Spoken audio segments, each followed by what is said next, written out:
What's up, YouTube? Okay, so 2 videos in 2 nights. This is a record. Hopefully I can continue with this, especially with coming up being a weekend here. So what we're going to do today is kind of a quirky, fun video. I don't think there's any other video like this on the internet where I'm going to just go over some of my fun, unique stories on all these pickups. So it's like the top 10 most unique pickups and how I got these games. And so it's going to be fun. So stay tuned here. First, let's talk about something kind of dumb.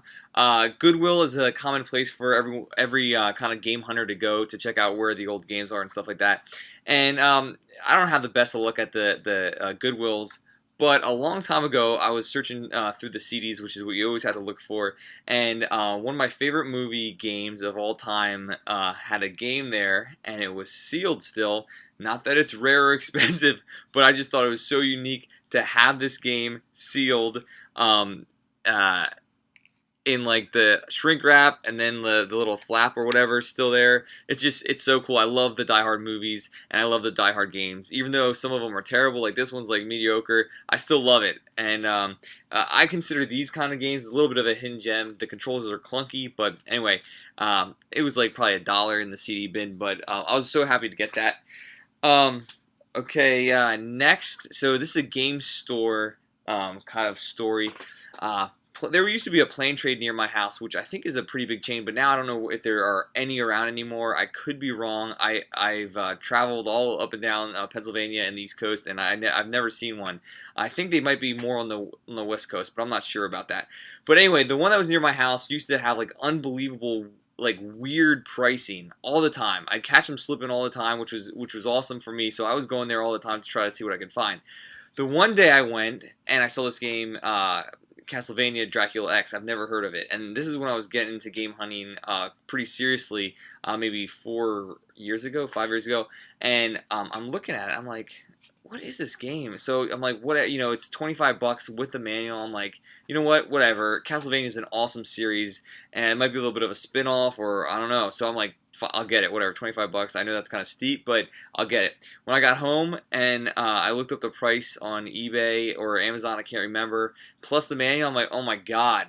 And I'm not like a sealed collector or anything, but when I saw this game, I picked it up with the manual. I'm like, oh my god. So I I hate selling stuff on eBay. I'm not a reseller whatsoever, but to tell you the truth, I could care less about the manual. So I sold it for $85 like a week later, and I was so happy to get some money back after getting the game for free.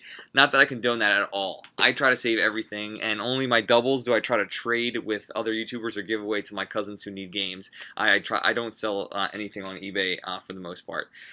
Just to kind of, if I need something to whatever to add to my collection, I'll sell something so I can buy something. But that's rare. Okay. Next, so this game store that I used to go to always had cheap GameCube games, and I bought 2 Pokemon Gale of Darknesses, and this, you might see this on an old video, I can't remember, but if I show these or not, and then I traded them away, and after I traded them away, I'm like, oh crap, like I like that game, and it's become more of a rare game. And after I sold it, I had like seller's remorse. I was so frustrated with myself. Then like a couple months later, I walk into a Goodwill, and in the front of the case, there it is. A pristine copy, complete Gale of Darkness for $1.99. I couldn't believe it. So I was thrilled to get this back. It was like the video game gods were shining down on me that day. So I was thrilled to get this back, and I played it, and it's as good as ever, and it's a great game. So if you've never played this game, definitely pick it up. It's fantastic. It's kind of a unique Pokemon game that not a lot of people have heard of before. Okay. So recently, my last video, you kind of saw that I was talking about some of my unique pickups at the local swap meet down the road, my house, and I was kind of saying, hey, all of a sudden it's a gold mine. Well, here are a couple more games that I got in just one shot. They were $5 total. She had them in a DVD bin, and she had, I guess they were $1 each, and I just gave her a 5, and I walked away because I was thrilled to get Animal Crossing City Folk, Donkey Kong Country Returns. This is crazy, but I got the Barbie Horse Adventure game. kind of uncommon, but for a PlayStation 2 game, not that crazy. But and then Celebrity Deathmatch. So kind of a cool games to get for a total of $5 there. And I love Animal Crossing, and I love Donkey Kong so much. The first one on the SNES is still my absolute favorite, but that one for the Wii's good, and the Wii U's even better. So if you're interested in Donkey Kong games, the new one is fantastic, Tropical Freeze, so check it out. Alright, so to continue, alright, so this other game store that I go to maybe 45 minutes away, and I go to it occasionally. I should go to it more often because it is the true mom and pop store. It is, you never know what you're going to get, old, new. It's just, you're going to walk in and you're going to get a deal. It's that good. So I have a couple games that I got from there. The first one is Rock and Roll Racing for $2. And I didn't realize that, any Sega Genesis game is that rare. But when I got it home, I just thought it was a normal game. I actually had it for a long time before I even looked up the price. Because, again, I bought it because I know I played it when I was younger. And I wanted to relive that kind of RC Pro-Am magic. And so when I eventually played it, I looked up the price. And I just wanted to know if it was valuable at all. And, again, I don't buy games because they're valuable. I buy them because I want to play them. So when I looked it up, and it was like $30 or $40, I think. I couldn't believe it. I'm like, what? A Sega Genesis game? And this was a couple years ago, so back then, like, Genesis games were even cheaper. I still think it's floating around that mark, but anyway, it's a fantastic game. If I could find this Super Nintendo version, I would like to get that one too, but I think this is the better version because of the music's a little better. So I love that game. I would definitely recommend it as like a hidden gem for the Sega Genesis. Okay, so funny story. Okay, same situation. I just randomly bought this game because it looked interesting. And at the time when I got home, it actually wasn't rare at all. So then I went back a couple weeks later, and they had another copy, cart only. I bought that one for $2 too. All their Genesis games, no matter if they're in the box or in the cartridge, are $2. So I then bought that game so I could give it to my cousin. So I gave that to my cousin. Then like a year or two later, all of a sudden, the price of Alicia Dragoon shot up significantly, like crazy, like complete copies, $40, $50, $60. I don't know where they are now, but it's just crazy how expensive some people pay for Alicia Dragoon. And I'm gonna say it's worth it. The game's incredible, unbelievable platformer for the Sega Genesis. But then this other game store that I go to, which is consistently overpriced, which whatever, they have so many games, it's unbelievable. They can kind of price it that high. But this other game, they, for whatever reason, forgot to mark this one up because it's probably been sitting in the back forever. So this one was $9.99, and I got it. I don't know if I got it for trade bait or if I just like the game that much. I'm not going to resell it on eBay, but I'm either going to trade it or just keep it. I don't know. I'm not sure. But I like the game that much that I wanted 2 copies. I don't know. So if you want to trade with me, let me know. If I'll give you a great deal.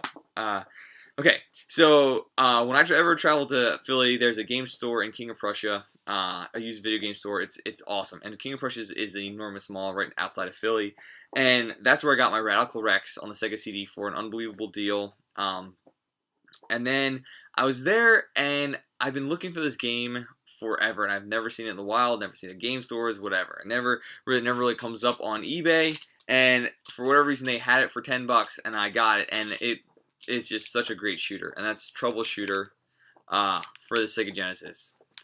This game's incredible.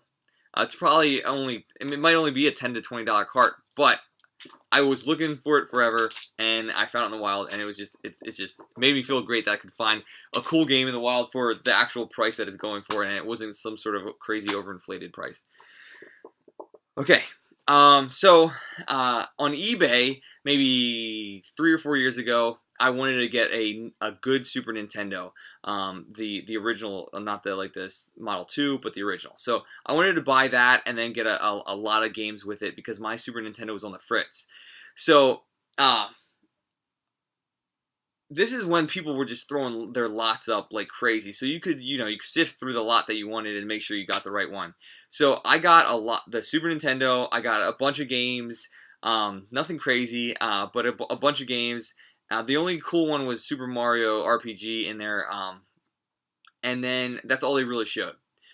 When the box came to me, the box was enormous, and it had a Super Nintendo cart case with it, the wooden one that's like goes for $100, and I couldn't believe that. I paid $70 for the lot. It came with like 20 games, the Super Nintendo, that lot, and then they also had the box to Super Mario RPG in the big Super Nintendo cart box. I'm like, I mean, what the heck are these people thinking? But anyway, I was just thrilled to get that. I lucked out. You know, for every good story I have 100 bad ones. So I sound lucky here, but like I have the worst luck in the world, and these are just my highlights over my entire life. So it's not that many, but all right. Next, so this is just a weird story. I sometimes enjoy doing random buys. I like taking chances on games, getting home, and not knowing anything about it, putting it in, so there's no bias going into my video game playing that night. And so this was kind of like a blind buy. I bought these 3 games, okay, sports titles for the Sega Saturn. I love good Sega Saturn cases that aren't cracked. So they were all $1, I think, or $1.99 each. Got them home, and I had no idea that these games were so good on the Sega Saturn. All of them are incredible. And I think 98 is renowned as one of the best baseball games, video games ever. And I would agree, it's really good. I think my favorite is Ken Griffey Jr. for the Super Nintendo. But this game is incredible. So, the moral of the story is blind buys are sometimes rewarding. And one more is Garfield. I got this at the same place, $2.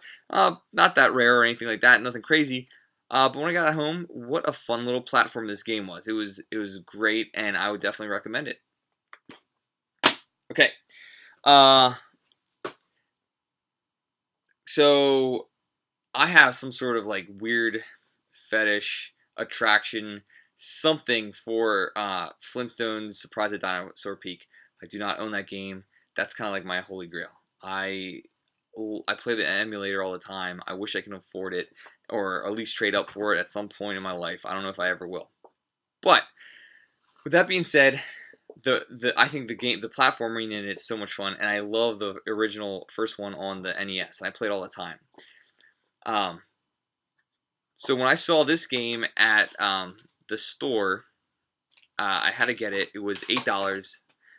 Again, it was a little bit of a gamble, but I got it home, and it was incredible. The platforming was exactly like Dinosaur Peak, and the rescue of Dino and Hoppy, I think, is the other one, and I just loved it. It was incredible. So I would recommend that game, and any kind of Flintstone game for the NES, the SNES, and the Sega Genesis. Okay, and last but not least, kind of my crown jewel, I guess, now of my entire collection. I gotta be careful here, but like the meanest little Samson I've ever seen in my life. There's nothing on this. It's like out of the cardboard. It's so pretty. I'll just hold it up there for a second. So this is not to brag. I had to give up a lot for this game, but I went into that really expensive game store the one day, and it was just sitting there, and he had an unbelievable price tag on it. I did not pay a penny for this.